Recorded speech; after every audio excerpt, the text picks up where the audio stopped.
ఈరోజు బ్రహ్మముడి ఎపిసోడ్లో ఏం జరిగిందో తెలుసుకుందాం. సుభాష్ మణికట్టు దగ్గర కోసుకొని తను సూసైడ్ చేసుకోవడానికి ప్రయత్నిస్తాడు. ఇక డాక్టర్ దానికి ట్రీట్మెంట్ చేసిన తర్వాత రాజు తనతో అంటూ ఉంటాడు, మమ్మీ ఇలాంటి పరిస్థితుల్లో ఉన్నప్పుడు మీరు కూడా ఇలా చేసుకుంటే ఎలా నాన్న, మేమందరం ఏమైపోతాము అని తను అంటూ ఉంటే, ఇక రాజు వాళ్ళ నాన్న ఎలాంటి ఫ్యామిలీలో పుట్టాను, ఎలాంటి పని చేశాను, మీ అమ్మకి నా ముఖం చూపించలేను, తనకి సమాధానం కూడా చెప్పలేను, మీ అమ్మ ఈ పరిస్థితిలో ఉండడానికి కారణం నేనే కదా, అందుకే ఇంట్లో నుంచి వెళ్ళిపోదాం అనుకుంటున్నాను అని అంటూ ఉంటే, అలా మాట్లాడకండి నాన్న అని రాజు అంటూ ఉంటాడు. లేకపోతే ఇంట్లో ప్రతి ఒక్కరికి నేను లోకువైపోతాను. ఎవరైనా తప్పు చేస్తే వాళ్ళని ఏలెత్తి చూపే అర్హతను కూడా నేను పోగొట్టుకున్నాను. ఇక ఎందుకు నేను బ్రతకడం అని సుభాష్ అంటూ ఉంటే, ఇక కావ్య మీ అబ్బాయి కూడా ఒక బిడ్డను తీసుకువచ్చి తను నా కొడుకే అని చెప్పినప్పుడు కూడా నేను మీలాగా ఆలోచించలేదు మావయ్య. అన్నింటికీ తట్టుకొని నిలబడ్డాను. ఆ పరిస్థితిని ధైర్యంగా ఎదుర్కొన్నాను. తప్పు చేసిన వాళ్ళంతా ప్రాణాలు తీసుకుంటే ఈ లోకంలో తప్పు చేసిన వాళ్ళు ఎవ్వరూ మిగలరు మావయ్య. మరోసారి ఇలా మాట్లాడకండి అని తనకి ధైర్యం చెప్తూ ఉంటుంది. ఇక రాజు కూడా ఇలాంటి పని ఎప్పుడు చేయకండి నాన్న, అమ్మ ఈరోజు కాకపోయినా రేపైనా క్షమిస్తుంది, అంతేకాని మీరు ప్రాణాల మీదకి తెచ్చుకోకండి అని తనకి కూడా చెప్తూ ఉంటాడు. ఇక కావ్య స్పృహ వచ్చిన అపర్ణ దగ్గరికి వెళ్ళి, మీకేం కాదు ధైర్యంగా ఉండండి అత్తయ్య అని తనకు ధైర్యం చెప్తూ ఉంటుంది. ఇక అపర్ణ, నువ్వు నాకు ధైర్యం చెప్తున్నావా అని అంటూ ఉంటే, మన ఇంట్లో ఈ విషయంలో మీకు ధైర్యం చెప్పగల ఏకైక వ్యక్తి నేనే అత్తయ్య. కొన్నాళ్ళ క్రితం మీరున్న పరిస్థితుల్లో నేనున్నాను. పెళ్లి రోజు సంతోషంగా నా భర్త కోసం ఎదురు చూస్తూ ఉంటే తను ఒక బిడ్డతో వచ్చి తనే నా కొడుకు అని చెప్పాడు. నాకేం చేయాలో ఏమీ అర్థం కాలేదు, మొత్తం శూన్యంలాగా అనిపించింది. ఇప్పుడు మీరున్న పరిస్థితులలాగే అప్పుడు నేనున్నాను, కానీ అప్పుడు నేను మీలాగా తట్టుకోలేనంత బాధకి గురి కాలేదు. ఎందుకో తెలుసా, నా భర్త మీద నాకున్న నమ్మకం, అయినా కలలో కూడా తప్పు చేయని మనిషి ఆ తప్పు చేస్తాడో అని నేను అస్సలు ఊహించలేదు. అందుకే తట్టుకొని నిలబడి నిజాన్ని ధైర్యంగా కనుక్కోవాలని నా ప్రయత్నం నేను చేశాను. నాకు పెళ్ళయి ఏడాది మాత్రమే అయింది. ఈ ఏడాది కాలంలో నేను నా భర్తను నేను అర్థం చేసుకున్నట్టుగా మీకు మామయ్య గారికి పెళ్ళి ఎన్నో సంవత్సరాలు అయి ఉంటుంది కదా, అన్ని సంవత్సరాలలో మీరు మామయ్య గారిని అర్థం చేసుకుంది ఇంతేనా అని కావ్య అడుగుతూ ఉంటే, నా కన్న కొడుకు చెప్పినా, నా అత్తామామలు చెప్పినా నేను నమ్మేదాన్ని కాదు. కానీ ఆయన నోటితోనే స్వయంగా ఆ బిడ్డకు తండ్రి తనేనని ఒప్పుకున్నప్పుడు ఇక నేను నమ్మాల్సిందేముంది, ఏమీ లేదు అని చెప్పుకొని బాధపడుతూ ఉంటుంది అపర్ణ. లేదత్తయ్య, మామయ్య గారు మిమ్మల్ని మోసం చేయాలనుకునే వ్యక్తి కాదు, కానీ మామయ్య మోసపోకూడదని ఏమీ లేదు కదా. పాలు తాగే పసిబిడ్డను వదిలేసి ఆ కన్నతల్లి ఉండగలుగుతుందంటే, అందుకు బదులుగా నెలకు 10 లక్షలు తీసుకుంటుందంటే ఇందులో ఏదో రహస్యం దాగి ఉంది. అదేంటో నేను కనిపెట్టే వరకు మీరు ఓపిక పట్టండి అని కావ్య వాళ్ళ అత్తయ్యతో చెప్తూ ఉంటే, నేను నమ్మను కావ్య, నాకేమీ చెప్పదు, నేనెప్పటికీ ఏమీ నమ్మను అని తనతో అంటూ ఉంటుంది. ఇక రాహుల్ రుద్రాణితో అంటూ ఉంటాడు, ఇప్పుడు జరిగిన గొడవకి అత్తయ్య చనిపోయి ఉంటే దానికి మనం కారణమని ఒకవైపు రాజు, ఒకవైపు మామయ్య డిప్రెషన్కి లోనయ్యి ఏదీ పట్టించుకోకుండా ఒక మూలన కూర్చునేవాళ్ళు. అప్పుడు మన దారికి ఎవ్వరూ అడ్డు వచ్చేవాళ్ళు కాదు కదా అంటూ ఉన్న రాహుల్ మాటలకి, అలా మాట్లాడుకురా, మా వదిన చనిపోవాలనుకుంటున్నావా, పాపం రా అని అంటూ ఉంటే, ఏంటి మమ్మీ నీ నోట్లో నుంచి పాపం అనే మాట వస్తుందా, చాలా ఆశ్చర్యంగా ఉందే అని రాహుల్ అంటూ ఉంటే, ఎన్ని గొడవలు జరిగినా మా వదిన మాత్రం నన్ను ఇంట్లో నుంచి వెళ్ళిపోమని చెప్పలేదు, అందరూ కలిసే ఉండాలని కోరుకుంది అని అంటుంటే, అందుకు కోరుకోదు, తన కొడుకుని మాత్రం రాజుని చేసింది కదా అని అంటూ ఉంటాడు రాహుల్.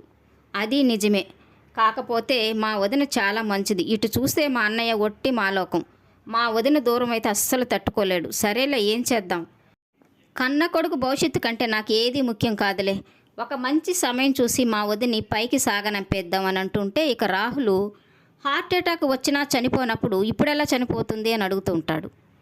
ఒక్కసారి హార్ట్ అటాక్ వచ్చిందంటే గుండె చెడిపోయినట్టే, అది ఎప్పుడు ఇబ్బంది పెట్టినా అది ఆగిపోవడానికి సిద్ధంగా ఉంటుంది. అలాంటి పరిస్థితులు మనం కల్పించామంటే ఆటోమేటిక్గా ఆ గుండె ఆగిపోతుంది. నువ్వు ఆఫీసులో ఉండి ఆఫీసు మొత్తాన్ని నీ గుప్పిట్లో పెట్టుకో, నేను ఇక్కడ మా వదిని పైకి పంపించడానికి నా ప్రయత్నాన్ని నేను చేస్తానని రుద్రాణి చెప్తూ ఉంటుంది. ఇక హాస్పిటల్లో ఉన్న అపర్ణని రాత్రంతా కావ్య జాగ్రత్తగా చూసుకుంటూ ఉంటుంది. ఇక ఉదయాన్నే వచ్చిన డాక్టర్తో రాజు సుభాష్ తనకి ఎలా ఉందని అడుగుతూ ఉంటారు. ఇక డాక్టరు కావ్యని చూసి, ఏమ్మా రాత్రి మీ అత్తయ్యకి ఏం మెడిసిన్ ఇచ్చావు అని అడుగుతూ ఉంటుంది. ఇక అర్థం కాని రాజు, ఏమైంది డాక్టర్ అని అంటూ ఉంటే, మేమిచ్చే మెడిసిన్ గుండె పనిచేయడానికి మాత్రమే పనిచేస్తుంది, కానీ రాత్రి మీ భార్య చాలాసేపు మీ అమ్మగారితో మాట్లాడి ధైర్యం చెప్పి గుండెని నార్మల్ స్టేజ్కి వచ్చేలాగా చేసింది. ఆమెను చూసుకోవడానికి నర్సుని ఇంటికి పంపిద్దాం అనుకున్నాం, కానీ ఇప్పుడు అవసరం లేదు, కోడలు పక్కనుంటే ఆవిడ 2 రోజుల్లోనే లేచి తిరుగుతుంది అని ఈరోజు డిశ్చార్జ్ చేస్తానని చెప్పి అపర్ణని డిశ్చార్జ్ చేస్తుంది. ఇక తనని ఇంటికి తీసుకుని వెళ్తారు రాజు, కావ్య, సుభాష్. అప్పు ఇంట్లో దిగులుగా కూర్చొని కావ్య గురించి ఆలోచిస్తూ ఉంటుంది. ఇక ఊరు నుంచి వచ్చిన వాళ్ళ అమ్మ నాన్న అప్పును చూసి తను దిగులుగా ఉండడంతో ఏంటి అలా ఉన్నామని తను అడుగుతూ ఉంటే ఇక అప్పు దొంగమాయ రావడము, కావ్య పెళ్ళికి అభ్యంతరం లేదని సంతకం పెట్టడము, పెళ్లి పీటల వరకు రావడము, తర్వాత సుభాష్ ఆ బిడ్డకు తండ్రి తనేనని చెప్పడము, అపర్ణకి హార్ట్ అటాక్ రావడం, ఈ సంగతులన్నీ వాళ్ళ అమ్మకు చెప్తూ ఉంటుంది. అయినా కావ్యకి ఏమైనా పిచ్చా? పెళ్ళికి అభ్యంతరం లేదని సంతకం పెట్టడం ఏమిటి? అయినా వాళ్ళత్త రెండో పెళ్లి చేయాలనుకోవడంలో తప్పు లేదులే. మొదటి నుంచి కావ్య అంటే అసలు ఇష్టం లేదు కదా. అక్కడే ఉండి నేను అన్నీ ఉద్ధరిస్తానని చెప్పి చివరికి కావ్య చేసింది తన కాపురంలో తనే నిప్పులు పోసుకోవడమా అని కనకం కావ్యని తిడుతూ ఉంటుంది. ఇక అపర్ణని హాస్పిటల్ నుంచి డిశ్చార్జ్ చేసి ఇంటికి తీసుకురాగానే వాళ్ళ అత్తయ్య నువ్వు క్షేమంగా ఇంటికి వచ్చావు, అంతే చాలు అని దేవుడికి దండం పెట్టుకుంటూ ఉంటుంది. ఇక రాజు వాళ్ళ అమ్మతో చెప్తూ ఉంటాడు, నువ్వు దేని గురించి పట్టించుకోకు, ముందు నీ ఆరోగ్యం బాగుంటే అంతే చాలు, నీకేం కావాలో అన్నీ దగ్గరుండి నేనే చూసుకుంటానని చెప్తూ ఉంటాడు. ఇక ఇప్పటి వరకు జరిగిన గొడవలు చాలు, మమ్మీని ప్రశాంతంగా ఉంచవలసిన బాధ్యత మనందరి మీద ఉందని చెప్తూ ఉంటే ఇక రుద్రాని నువ్వు చెప్పేది నిజమే రాజు, కాకపోతే వదిన ఎలా ప్రశాంతంగా ఉంటుంది? జరిగింది మామూలు విషయం కాదు కదా, అది తట్టుకోలేక కదా హార్ట్ అటాక్ వచ్చింది, అంత సులువుగా ఆ విషయాన్ని వదిలేస్తే ఎలా? పనిలో పనిగా ఆ విషయం కూడా తేల్చేస్తే ఒక పని అయిపోతుందని చెప్తూ ఉంటుంది. అయితే ఏం చేయమంటావు రుద్రాని అని ప్రకాశం అడుగుతుంటే సడన్గా ఆ బిడ్డ తల్లి వచ్చి అన్నయ్యకు రెండో భార్యగా ఉంటానంటే ఆ బిడ్డకు వారసత్వం కల్పించమంటే ఎలా? ఈ వయసులో వదినికి సవతి పోరు అవసరమా అని అంటూ ఉంటుంది. ఇక కోపం వచ్చిన ప్రకాష్ నువ్వు చెల్లెలు కాబట్టి సరిపోయావు, లేకపోతే నా చేతిలో నీ పని అయిపోయేదని తను తిడుతూ ఉంటాడు. ఇక ధాన్యలక్ష్మి ఇంత వయసు వచ్చింది, ఎప్పుడు ఏం మాట్లాడాలో అర్థం కాదా? మా అక్కని ప్రశాంతంగా ఉంచనేవా అని తను తిడుతూ ఉంటే ఇక రుద్రాని వాళ్ళ అమ్మ కూడా ఎప్పుడు ఏం మాట్లాడాలో తెలియదా నీకు, బుద్ధి లేదా నీకు అని తను తిడుతూ ఉంటుంది. ఇక కోపం వచ్చిన స్వప్న కూడా ఎలా పుట్టారు, అసలు బ్రెయిన్ ఉందా మీకు? బ్రెయిన్ లేని మనిషి నిన్నే చూస్తున్నానని తనంటూ ఉంటుంది.